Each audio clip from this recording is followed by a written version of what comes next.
Winning the bid for the 2016 Olympics Rio de Janeiro was something all Brazilians could celebrate.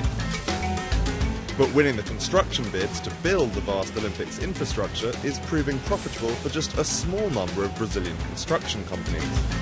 We are moving from a very complicated phase. Mauricio Cruz Lopez is the man responsible for the enormous new Olympic village known as Ilha Pura. Is that a lot of pressure? A lot of pressure. Our company is specialized in a lot of pressure projects. That company, called Odebrecht, is Latin America's biggest builder and has partnered with a local developer to finance these 7 giant condominiums. There are 7,000 workers on site today. During the Olympic Games, 18,000 athletes will stay here.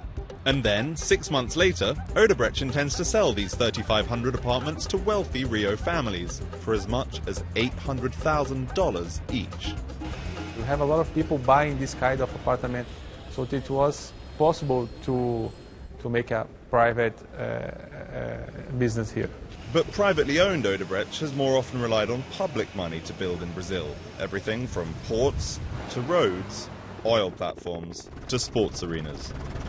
The opening ceremony for the Rio Olympics will take place behind me in the Maracanã Stadium, which cost around $500 million to renovate for this year's World Cup. Much of that money went to Odebrecht, the contractor, but at a company that's generating around $40 billion in annual revenues, these high-profile projects may be more about generating positive PR than they are about profit. Across town, the company leads a joint venture that's digging the city's new subway line. It's exactly the kind of complex infrastructure project that, with public financing, has pushed up Odebrecht's profits. How important are government contracts when it comes to construction and infrastructure?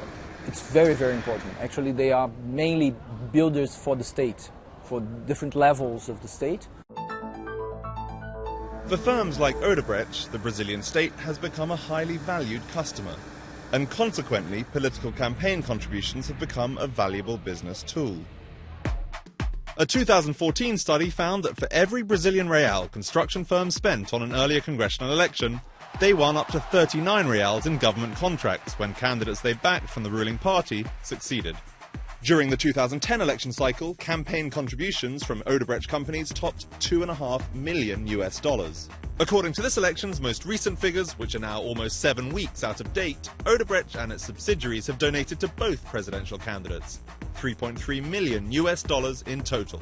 If any of the candidates win the election, they will have to continue to invest in infrastructure. And the gain with the builders won't be different.